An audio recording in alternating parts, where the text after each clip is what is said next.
Hello guys, good evening to all of you. Once again welcome back on my YouTube channel Learn with Concept by Archana Sharma.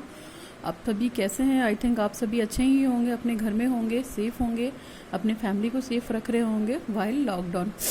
जो ये lockdown चल रहा है उसमें देखा जाए तो सारी तरीके की फ्रीडम मिल दे रखी है गवर्नमेंट ने कुछ बाउंडेशन के साथ, बट जो कोरोना के केसेस हैं वो यहाँ पे रुक नहीं रहे हैं। तो इससे कंडीशन आगे जाकर बहुत ही मुझे लगता है बुरी होने वाली है। तो आप तभी घर से बाहर निकलें जब आपको बहुत अर्जेंट हो, अदरवाइज़ आप अपने घर में अपनी फैमिली के साथ सेफ रखिए। Stay home, be safe. Now आपको पता है कि हमारे कोर्स 2 की सीरीज़ चल रही थी और कोर्स 2 की सीरीज़ में हमने फंडामेंटल राइट्स पढ़े हैं। ठीक है, तो फंडामेंटल राइट्स जो हमने पढ़े थे आर्टिकल 18 से लेके आर्टिकल 32 तक क्लियर हो गए थे पूरे आर्टिकल्स। तो मैंने आपको 1 बाय 1 सारे आर्टिकल्स डिटेल में डिस्कस कर दिए थे।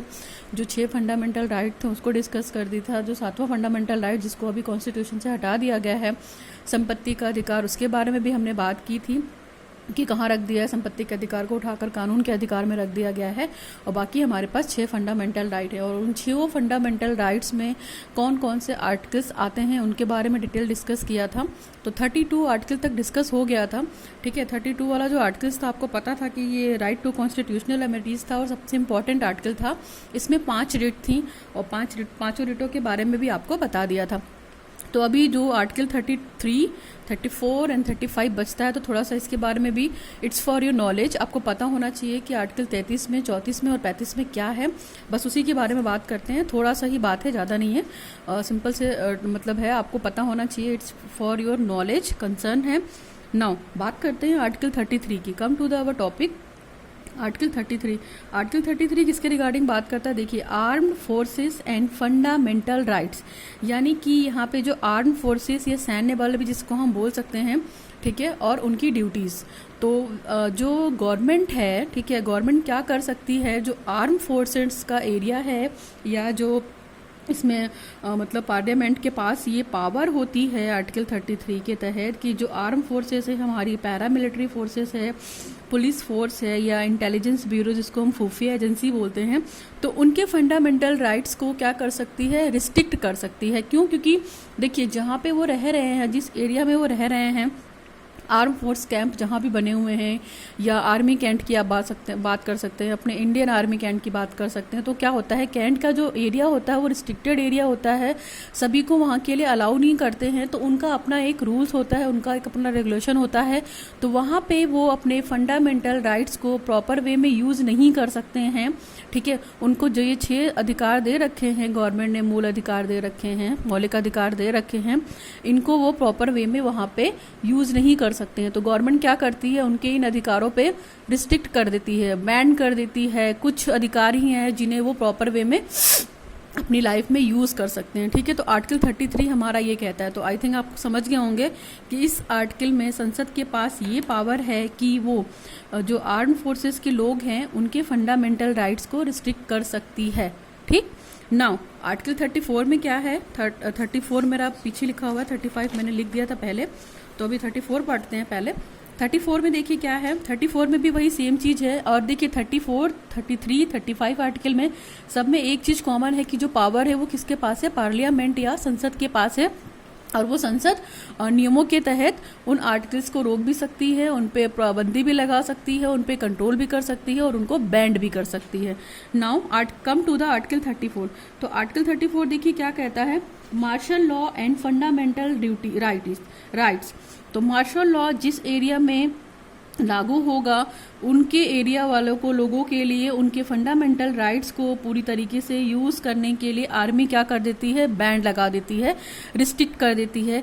स्पेशली जो इंडिया में टेरिटरी है, जिस एरिया में रह रहे हैं मार्शल लॉ वाले, जहाँ पे जिस इंडियन टेरिटरी में मार्शल लॉ एक्ट पारित है, मार्शल लॉ एक्ट जारी है। मार्शल लॉ एक तरीके का एक्ट है जो कि इंडियन टेरिटरी में जिस एरिया में जारी होता है, वहाँ के व्यक्ति जो रह रहे हैं, वहाँ की जो पीपल रह रही है, यहाँ पे जो मार्शल लॉ एक्ट में जो जनता है, ठीक है, जो भी ऑफिसर्स हैं, वो अपने फंडामेंटल ड्यूटीज़ या फंडामेंटल राइट्स का पूरी तरीके से उपयोग नहीं कर सकते हैं। इसलिए संसद क्या करती है, उनके राइट्स को, फंडामेंटल राइट्स को कंट्रोल करती है। वो 6 के 6 अधिकारों को यूज़ नहीं कर सकती हैं। तो यहाँ पे वो काम है।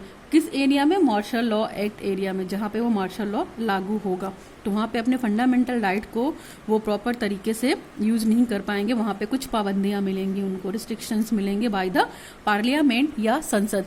तो ये तो था आर्टिकल 34, 33 और 34 सेम ही सेम है कि दोनों आर्टिकल पे क्या करेंगे? कंट्रोल करेंगे। अभी हम आ जाते हैं अपने आर्टिकल नंबर 35 पे। तो 35 आर्टिकल देखिए क्या कहता है। नाउ आपने आर्टिकल 33 पढ़ लिया, आर्टिकल 34 पढ़ लिया, अभी आते हैं अपने आर्टिकल 35 पे।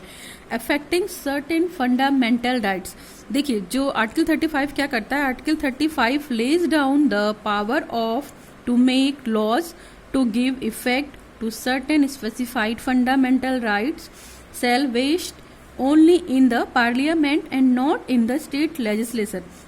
यहाँ पे भी क्या है, जो कुछ फंडामेंटल राइट्स हैं तो उनका इफेक्ट को देखकर, ठीक है, कि प्रॉपर वे में वो इफेक्ट फॉलो डाउन हो रहे हैं या नहीं हो रहे हैं। तो कुछ जो स्पेसिफाइड फंडामेंटल राइट हैं उन पे पार्लियामेंट क्या करती है, पूरी तरीके से बैंड लगा देती है, ठीक है। बैंड इन द सेंस की खत्म कर देती है। पार्लियामेंट को ये पूरा राइट है कि अगर वो आर्टिकल के बारे में, आर्टिकल प्रॉपर तरीके से लेजिस्लेशन में फॉलो नहीं हो रहा है, उसके इफेक्ट को वो देख रही है, ठीक है। तो यहाँ पे आर्टिकल 35 में पार्लियामेंट के पास ये पावर है कि उन आर्टिकल को वो या तो पूरी तरीके से खत्म कर देगी या उन फंडामेंटल स्पेसिफिक फंडामेंटल राइट्स के इफेक्ट को खत्म कर देगी, ठीक है। तो ये था आर्टिकल 33, 35 एंड 34 और इस आर्टिकल को आप याद रखिएगा, ठीक है। तो that is more all about the 33 article, 34 article and 35 article. अगर आपको इस वीडियो से कुछ भी हेल्प मिली हो तो प्लीज़ इस वीडियो को फॉरवर्ड कीजिए, लोगों तक पहुंचाइए ताकि उनको भी थोड़ी हेल्प मिल सके, ओके। और प्लीज़ मेरे चैनल को अगर अब तक सब्सक्राइब नहीं किया है तो आप सब्सक्राइब कीजिए ताकि जो डेली क्लासेस हो रही हैं बीएड की, उसकी नोटिफिकेशन अप टू डेट आपको मिलती रहे और आप प्रॉपर अटेंटिव रहें उस क्लास को पढ़ने के लिए, ठीक है। कोशिश ये थी कि हम आपको अच्छे से पढ़ाएं, इंटरेस्ट के साथ पढ़ाएं ताकि पढ़ने में आपको मज़ा आए, बोरिंग फील ना हो, ठीक है। क्योंकि इकोनॉमिक्स का टॉपिक है, एक तरीके से देखा जाए पॉलिटिकल टॉपिक है, सिविक्स का टॉपिक है, तो इसको पढ़ने में थोड़ा सा बोरिंग फील होता है। दूसरी चीज़, यहाँ पे रटने से काम नहीं चलेगा, यहाँ पे रटने के साथ साथ समझना भी पड़ेगा आपको कि इन आर्टिकल्स में ये बात कही गई थी। मैं फिर भी एक बार आर्टिकल को फिर से रिलेट कर देती हूँ। देखिए 33, 34, 35 में सब कुछ कॉमन है। कॉमन क्या है कि सारा पावर जो है वो किसके पास है, आपकी पार्लियामेंट के पास है। कि पार्लियामेंट अपनी नीड के हिसाब से, अपनी स्टेट गवर्नमेंट के हिसाब से, लोकल गवर्नमेंट के हिसाब से क्या कर सकती है, वो आर्म फोर्सेस के फंडामेंटल राइट्स को, आर्टिकल 33 में आर्म फोर्सेस के फंडामेंटल राइट को रिस्ट्रिक्ट कर सकती है या कंट्रोल कर सकती है, ओके। जो भी पॉलिसीज यहाँ पे देखिए, इसके अंतर्गत देखिए बहुत सारे लोग आ गए ना, यानी कि जो मिलिट्री फोर्स थी हमारी, पैरा मिलिट्री फोर्स थी, पुलिस फोर्स थी, इंटेलिजेंस ब्यूरो थी, तो इनके सोच समझ सकते हैं कि आप इनके जो ये पीपल हैं, ठीक है, जो ये नागरिक हैं आर्म फोर्सेस के, इनके फंडामेंटल राइट को वो क्या कर सकते है, कंट्रोल कर सकती है, स्ट्रिक्ट कर सकती है। यही चीज़ आर्टिकल 34 में भी कही गई है। तो आर्टिकल 34 में वो एरिया चूज किया है इंडियन टेरिटरी का जहाँ पे क्या मार्शल लॉ एक्ट है, जहाँ पे मार्शल लॉ फॉलो किया जाता है। तो उनके मौलिक अधिकारों को भी और उनके मूल अधिकारों को भी क्या करते हैं, वो बैंड कर देते हैं, एक तरीके से रिस्ट्रिक्ट कर देते हैं ना, कुछ रिस्ट्रिक्शंस के साथ। वो 6 की 6 फंडामेंटल राइट्स को अपने प्रॉपर वे में यूज नहीं कर सकते हैं अपने जीवन में, जिसके लिए हमें भारतीय संविधान ने क्या बोला हुआ है कि हम एक अगर भारत के नागरिक हैं तो हमारे जो 6 मूल अधिकार हमें प्राप्त हैं उनका यूज हम अपने जीवन में कर सकते हैं। और उस अधिकार के अगेंस्ट कोई जाकर अगर हमारे लिए कुछ बुरा करने की कोशिश कर सकता है तो हम उसके खिलाफ एप्लीकेशन भी दे सकते हैं, संसद में FIR भी लिखा सकते हैं कि हमारे इस अधिकार का शोषण हो रहा है, ठीक है। ये तो 34 में बोला गया था। 35 में पूरी तरीके से बैन करने की बात की गई थी, बस ये डिफरेंस है। बाकी 33, 34 और 35 सेम है। तो 35 में देखिए ये बोला गया था कि संसद के पास एक पावर है, ठीक है, जो वो सर्टेन स्पेसिफाइड फंडामेंटल राइट्स होते हैं तो उनके इफेक्ट को देखते हुए वो क्या कर सकती है, स्टेट के अकॉर्डिंग उस मतलब फंडामेंटल राइट को बैंड कर सकती है, ठीक है। बैंड कर सकती है, स्टॉप कर सकती है, रिड्यूस कर सकती है। तो ये तो था आपका आर्टिकल 33, 34 एंड 35।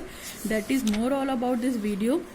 अगले वीडियो में हम फंडामेंटल ड्यूटीज़ के बारे में बात करेंगे क्योंकि हमारा फंडामेंटल राइट कंप्लीट हो गया है और 33, 34 एंड 35 आर्टिकल भी कंप्लीट कर दिया जो कि फंडामेंटल राइट से ही रिलेटेड था, आपको पता होना चाहिए था।